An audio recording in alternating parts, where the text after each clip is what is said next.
Yeah, I'm back.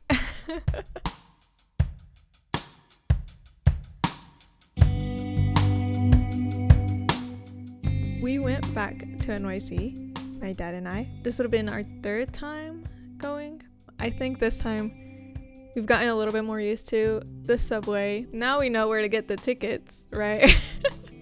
For NJ Penn Station to New York Penn Station. If you haven't seen my other video from the first time my dad and I went to New York, it was chill. I think it was chill. It was cool vibes. We didn't get to finish everything I had on my list, but now that it was our third time going, we finally finished everything that was on our list. So that's pretty cool because I actually got to check off everything from my little notebook.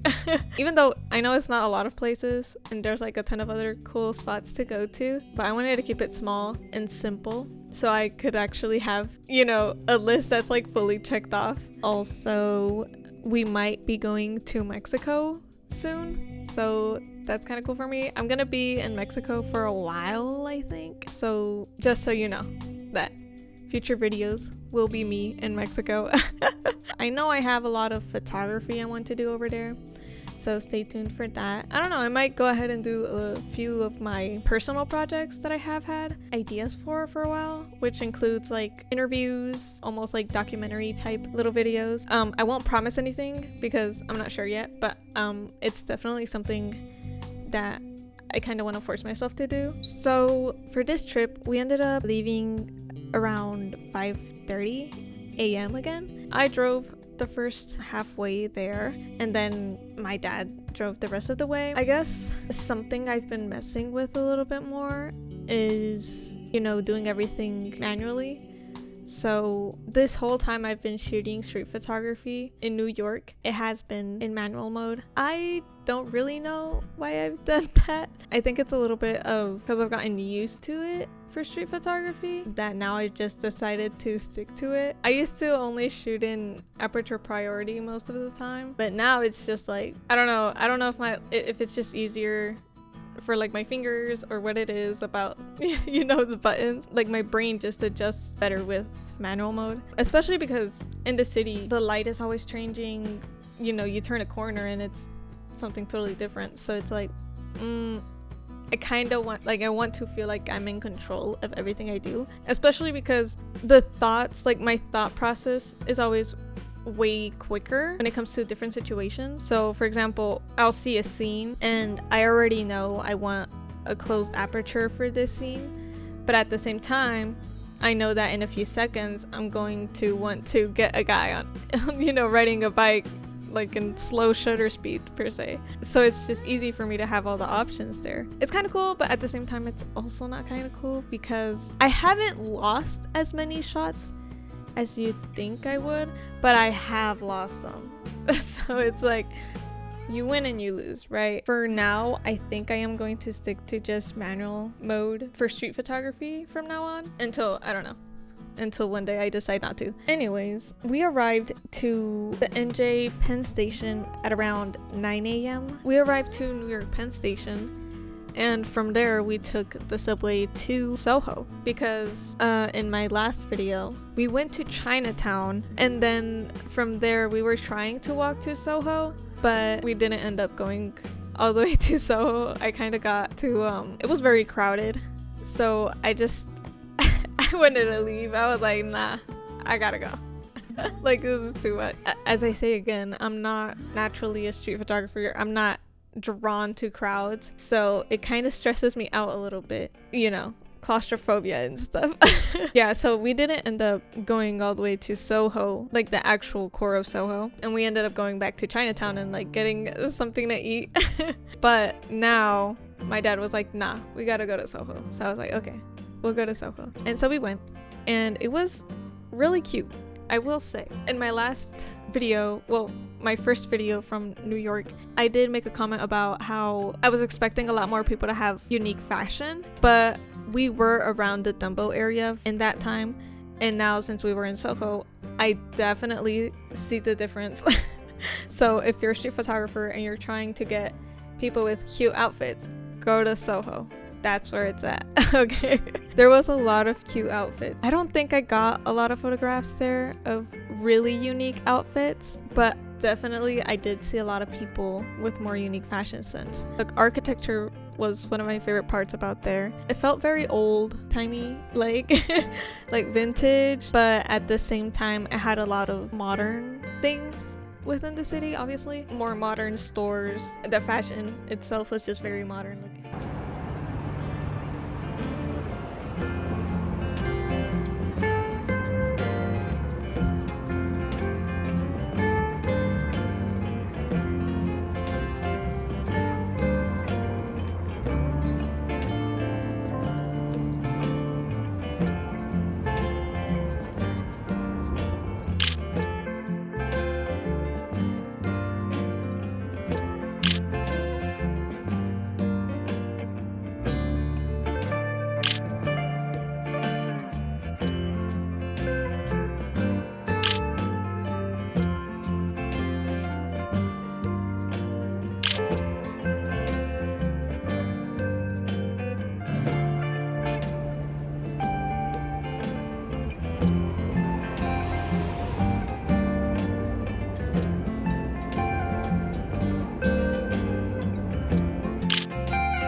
I'm gonna take a look at my photos. I think I did end up getting a few photos there that I like. To be honest with you, I think some of my favorite photos I've gotten in New York did unfortunately happen the first day we were there on the Brooklyn Bridge, which is why I kind of want to go back to the Brooklyn Bridge just because of that. But I definitely this time I didn't get a lot of shots that I, really loved.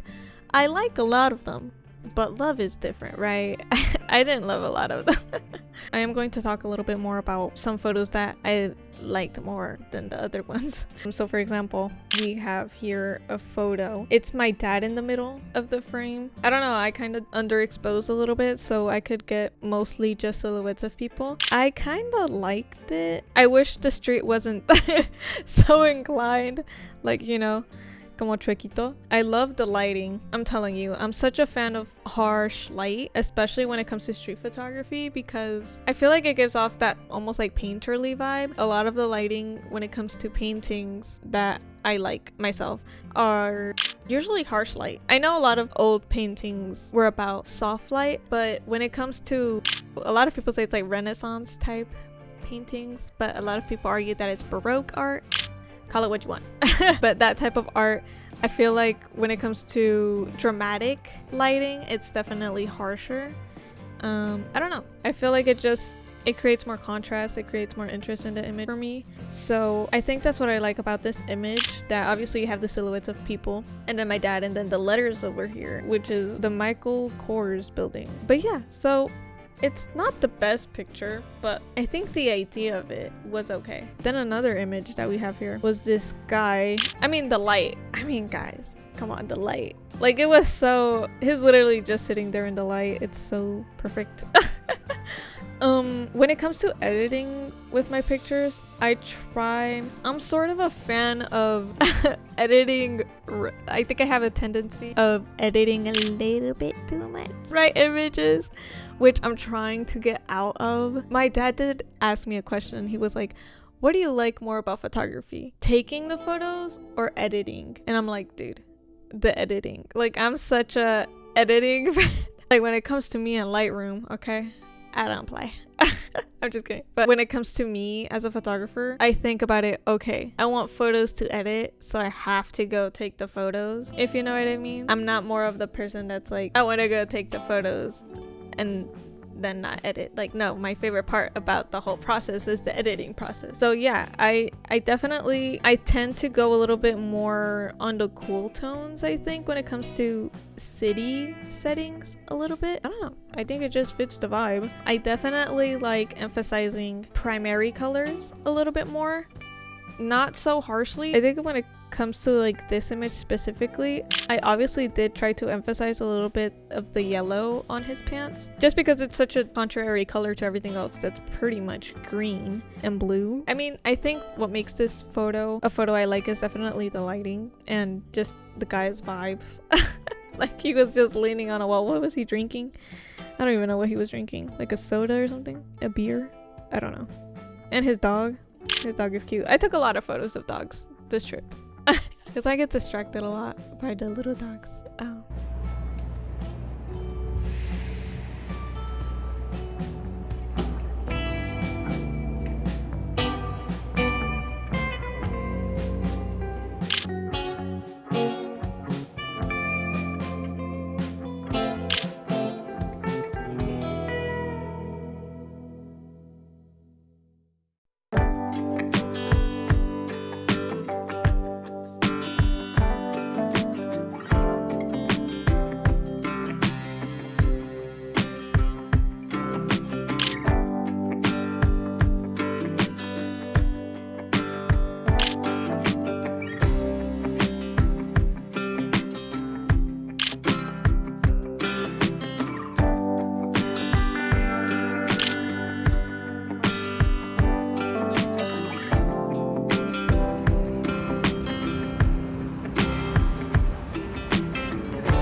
Next image, also in Soho, I think it has the same vibes as the other image as well, but obviously a different setting. I honestly do really like this photo. I think the lighting and the way I edited it was pretty cool.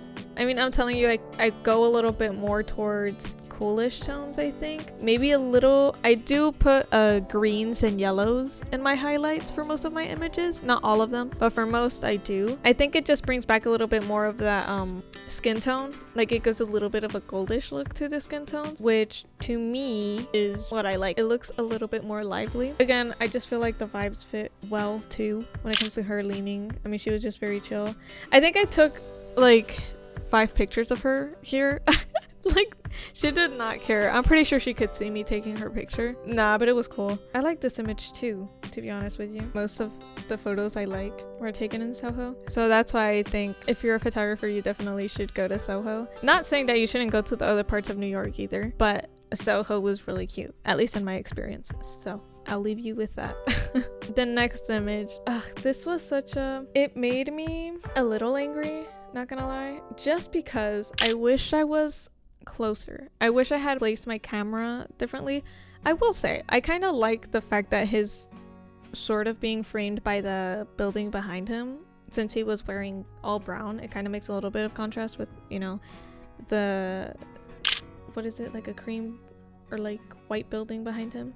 I like that about it, but something about the environment and the lighting wasn't as harsh as I wanted it to be. It was a little softer, and also I wasn't so well focused on him, but that's okay. I'm not so particular about having my photographs being extremely focused on the subject. Obviously, if that was the intention and I didn't get that, that really does suck. But I'm not so harsh on myself about having everything in focus. I think you can have a really interesting image without it being, I guess, particularly good when it comes to standard settings, I guess, for a good image. So I don't know, learn the rules and then break them, right?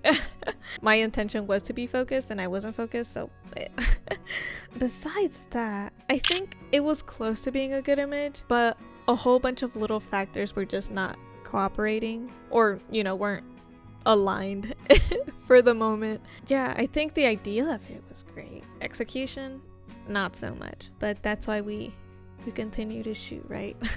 And then in Soho, again, another image that I had there was, this was also another image of those that was like, the idea was there, the moment was a little aligned, but my settings were off.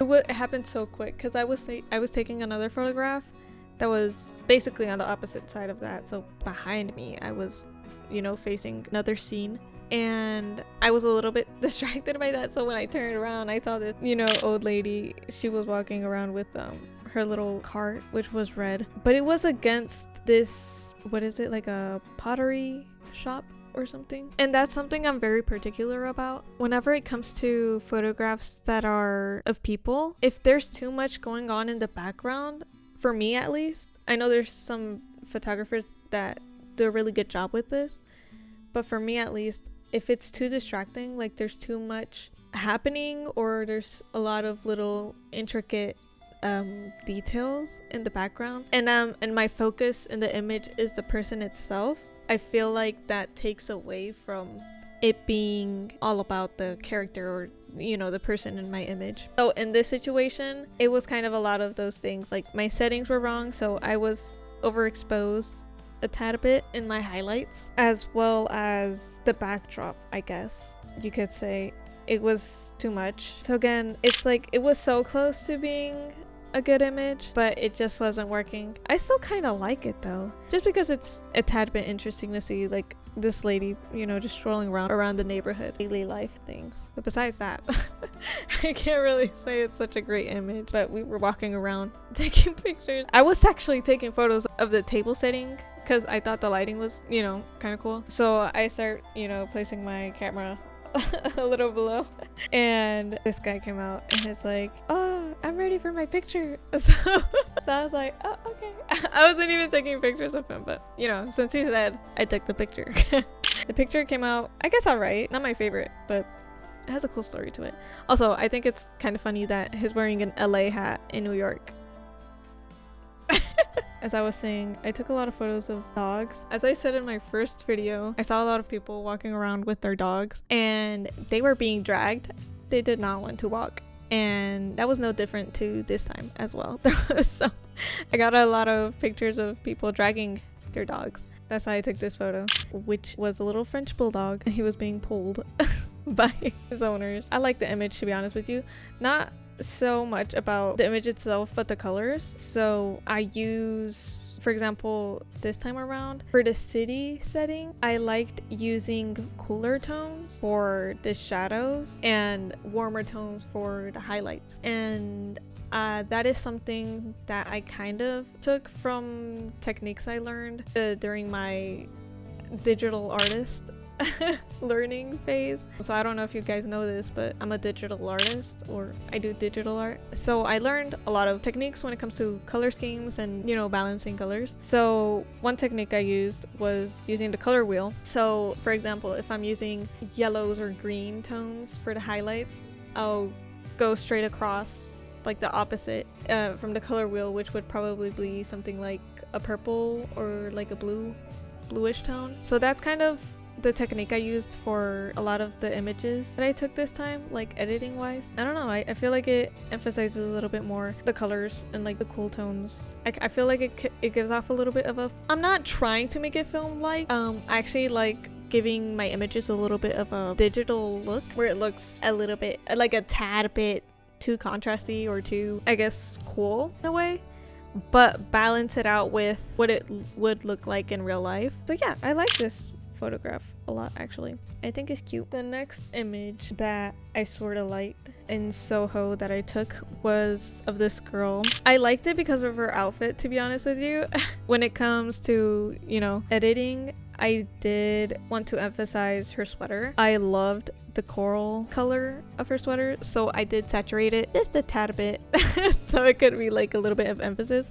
Also, the lighting just hitting her hair was really pretty. It kind of gave her like an outline. For example, this time I think I did do more purples when it comes to the shadows, and you can see a little bit of the green in the highlights, I think when it comes to midtones, I like to stick to what would affect the skin tones. So to me, midtones and skin tones is pretty much goes hand in hand when it comes to editing. So I try to keep it where it balances out with the person. Here you can't see a lot of skin, but when it comes to, you know, where you can see skin tones a lot more, I like to stick to skin tone colors where it looks, you know, natural. So when it comes to midtones, I like to stay around the pinkish and oranges, not so much the yellows or the greens. The yellows and greens is more for my highlights, and then when it comes to my shadows, it's more blues, purples, sometimes teals. I don't know, it just depends on the image, what I'm feeling with it.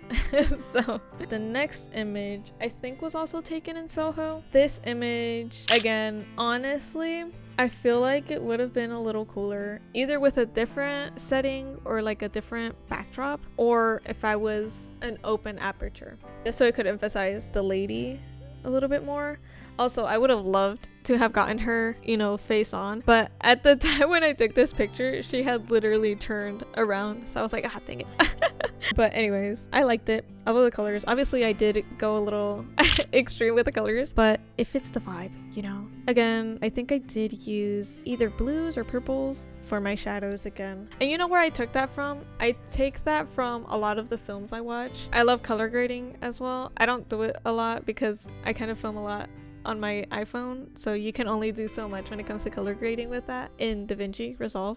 But oh yeah, so a lot of films, I see them going a little bit more towards greenish shadows, which I'm not such a fan of, just because I feel like it affects the skin tones too much in a way where I don't like it. I like having skin tones be the most natural looking or even a little bit golden. So because of that, I tend to like color grading in film when it has bluish or purplish shadows. I don't know, I just thought it was so cool. It gives a more unique look to it, almost like a little bit magical looking. I'll try to put some references up if I can find any, or some scene stills that I like. So that's why I'm a little bit more drawn to purplish and bluish for shadows when it comes to my images. And then because of that, I go, you know, like I was saying before, golden or greenish highlights. Yeah, so then we went to Washington Square Park. It was very chill. I liked it there a lot. Well, not a lot. It was and it wasn't chill. I mean chill that in a sense it was like there was nothing too chaotic going around. Obviously I know that sometimes Washington Square Park gets a little bit, I feel like it's the like where crowds get a little bit more, but that particular day, it was pretty chill. There was a lot of photographers as well. It was kind of funny because for a moment I was particularly trying to get a shot of some birds coming around, and so I was waiting. I wasn't taking any pictures, I was just trying to take video. So I was just kind of looking around, like people watching, and I saw a lot of photographers. I mean, there's a lot of photographers throughout the city, and I saw them all taking almost the exact same pictures, which I thought was quite funny or interesting, because it was literally like they were all attracted to the same type of people, like characters, I guess, for photographs. So they took the same photographs of the same people in the same park and the same lighting, basically at the same angle. So I guess because of that, my brain sort of goes back to the saying of like, think outside the box. I think it's hard for us photographers to think outside the box when it comes to street photography, because you have to, in a sense, rely on moments or just, you know, things happening around the city. So it's the uncontrollable, right? And in a sense, you have to just give it into a moment and kind of wish for the best when it comes to photographing. But yeah, I don't know. I thought it was very interesting that us photographers, you know, we're out here thinking, oh, we're gonna get like some unique shots, especially because it's a city and so many things are happening. But I think you'd be surprised that most of us pretty much got the same shots of the same people in the same place the same day. I think it's funny because there was this guy, I guess he was like sunbathing or something, and I had seen him. I didn't take the photograph because I thought it was kind of too obvious of a moment, so I don't know, I just didn't feel like taking the photograph. But my dad did. But I did see him, and then later on, I think the day after, my dad sent a message and it's like, oh, this guy on Instagram posted the photo of the guy we saw at the park, which I'm pretty sure was the same day. So I don't know, I just thought it was funny. In Washington Square Park, I didn't get a lot of photographs that I liked, to be honest with you. There was this guy we had seen, and we also saw a lot of photographs of this same guy in Washington Square Park. I don't know, he was feeding the birds. Yeah, I don't know, I couldn't find a way to frame him or take like a good picture of him. I mean, I guess I could have gotten a lot closer, but I didn't want to be like intrusive. I did have to take a picture, you know, just because it was an interesting scene. So the only picture I kind of got that I liked, I made into black and white. Yeah, I don't know, it was cool. It is kind of a dream of mine to, when I'm older, you know, be that pigeon lady and like go to a park and like train all the pigeons for some reason. I don't know, it would be funny. I'm trying to remember what movie it was where there was this lady and like she would train like the pigeons or something. I know what y'all are thinking. Y'all are thinking Home Alone, right? Home Alone 2 when he was in New York City. Oh. There was this pigeon lady, huh? But no, that's not the pigeon lady I'm referring to. There's this pigeon lady. Oh my gosh, I cannot remember for the life of me. I can't remember if it was like, oh my gosh, I don't know what it was. I can't remember if it was like Tinkerbell or like Paddington or something.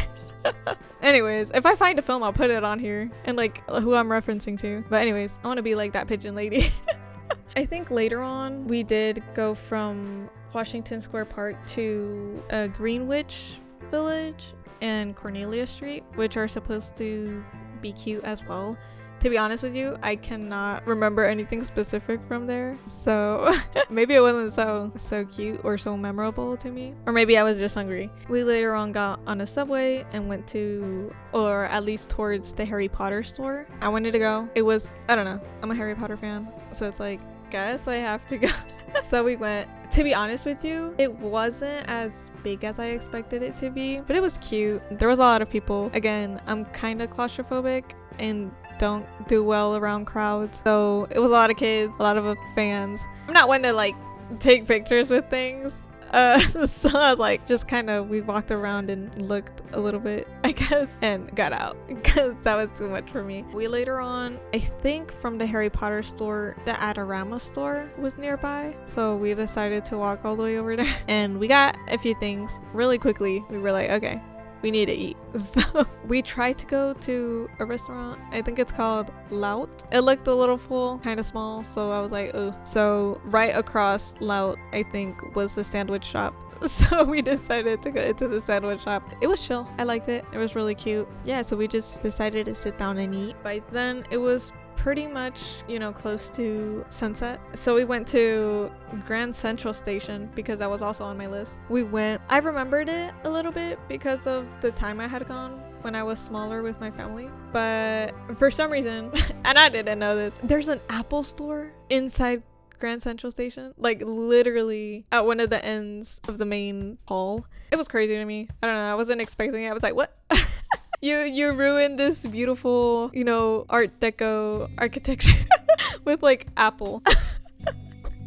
They already had a few Christmas decorations up. They had a Christmas market. We went through it. There was a lot of cool artists, to be honest with you, but it was cute. They had set up a restaurant or a cafe inside the Grand Central Station. It was really cute. I don't know if you have to make reservation or something. I'm pretty sure you don't have to because it looked empty when I was there. But if anybody wants to do that, hey, just know that's there and it's really cute. We went outside and I think that's when I took my last images, some of my last images when it came to closing the night. I took a picture of a scene where it was like a hot dog stand, I think, or like a pretzel, I don't know, like a snack a snack stall. I went back to my roots when it comes to photography. I think for a time I think I had a phase in photography when I was like a teenager where I really wanted to get into cinematic photography. Like that was like some of my favorite things. I don't know why. Well, I do know why, because I love cinematography and color grading, but anyways. And I sort of color graded it in a way where it looks a little bit like a cinematic still. I don't know, you tell me. I kind of like it. But yeah, that was basically my last picture I took that I liked. After that, we kind of ended our day getting some coffee, and then the coffee shop was literally about to close, so I'm pretty sure we were some of their last clients. Yeah, we just kind of sat there, drank our coffee, and went back inside Grand Central Station to go to Central Park. We don't know if this was gonna be our last time going to New York City. It might or it might not, I don't know. But if it is the last time at least we got to do everything we wanted to do on our list. That's why we decided to go to Central Park, even though it was already night, so we couldn't really see much because it was kind of dark. I really wanted to go to the Christmas market, but I didn't really research where specifically it was in Central Park, so we weren't able to get there, but we made it at least. So that was our last stop, being over there. The walk was nice. We got to see a little bit of the scenery. After that, we walked back and we took a subway to the World Trade Center to get to the PATH train and go back to New Jersey. Yeah, it was really cute. I actually really do like that area. I feel like it's really chill when it comes to the World Trade Center. Also, the architecture of the World Trade Center, it really does take my breath away a little bit every single time I see it. It's so big. It's one of those things, I was telling my dad, it's one of those places where it looks big in pictures and it actually looks big in person, if that makes sense. Because I feel like a lot of times we look at pictures and things look so big, and then you're actually there in person and it looks smaller in person for some reason. But the Grand Central Station actually lives up to the pictures, I think. So it was kind of cool. But yeah, we took our train back to New Jersey and started heading back to the hotel, and that is basically it for that day. Yeah, I don't know, I didn't really know what to talk about in this video, to be honest with you. I guess I wanted to give you guys a little bit more of insight as to my thought process when it comes to editing a little bit of the pictures, and my thought process when it comes to photographing. I don't know if I went too much into detail with some of the photographs, but yeah, I appreciate y'all for watching my videos. I know I don't have a lot of viewers, but I do appreciate it. So if y'all like these type of videos, please comment and let me know. But yeah, if y'all have any questions as well, and when it comes to my photography, feel free to leave a comment. I will read them. Be sure to follow me on Instagram at DivaJoys and at Jose Hernandez. My portrait mode is also still being updated, or I'm still updating on my portrait mode. So if you're a street photographer, be sure to get portrait mode. If you don't know about it, it's a street photographer's app. It's almost like Instagram, but you don't really use hashtags. So yeah, it's a cool app. Also not sponsored, by the way. But be sure to follow me on that if you want to just look at street photography of mine. So yeah, thanks for watching.